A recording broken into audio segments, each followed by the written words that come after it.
Dumating kaibigan ng asawa ko.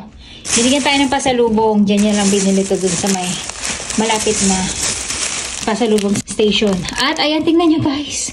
650 yen. Pumapatak siya ng 120 yen ang isa. At gaano siya kalalaki. Ayan. Pinasalubungan tayo ng 3 piraso. Ito, mas mura siya. 550 kasi mas maliliit siya ng konti. Ayan guys, ganyan siya. Kalalaki. Natin to guys na isa.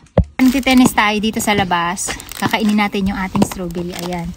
At 650 ang isa guys. Tikman natin yung lasa niya. Grabe. Ang lamig ng panahon kaya guys. Pero dahil naggaganyan tayo, ang init ng pakiramdam ko ngayon. At ayan nga, hingal pa yung lola niya. So ayan guys. Diyan. Ganyan kalalaki yung strawberry natin. Tingnan nyo. Oh my gosh. Equivalent sa 3 strawberry na to guys. O 4. At ang bango niya. Sobrang bango. Tadakimasu. So, nakikita nyo ba yung sabaw? Pumapatak-patak pa. Sarap.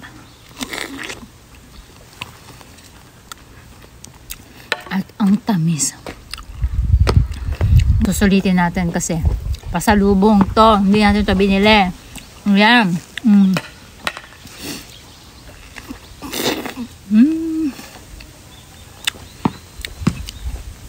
Kari, sugoi amai wa kari. Tabe?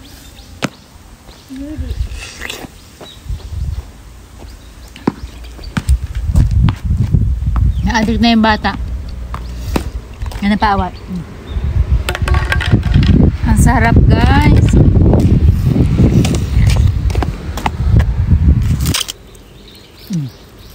Ang laki.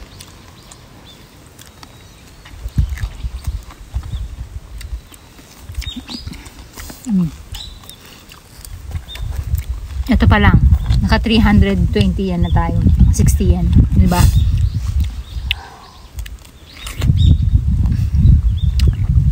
Walang hugas-hugas to guys. Kasi ang sarap ng strawberry pag hindi nyo hinuhugasan, hindi siya magiging maasim. Kaya pag pinipitas din to minsan ng ibang staff guys, naka-gloves din sila. At pag pitas naman nila, malinis yung kamay nila. Dozo. Ito madali.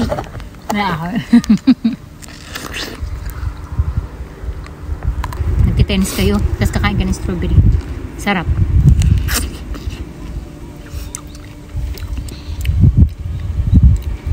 Ma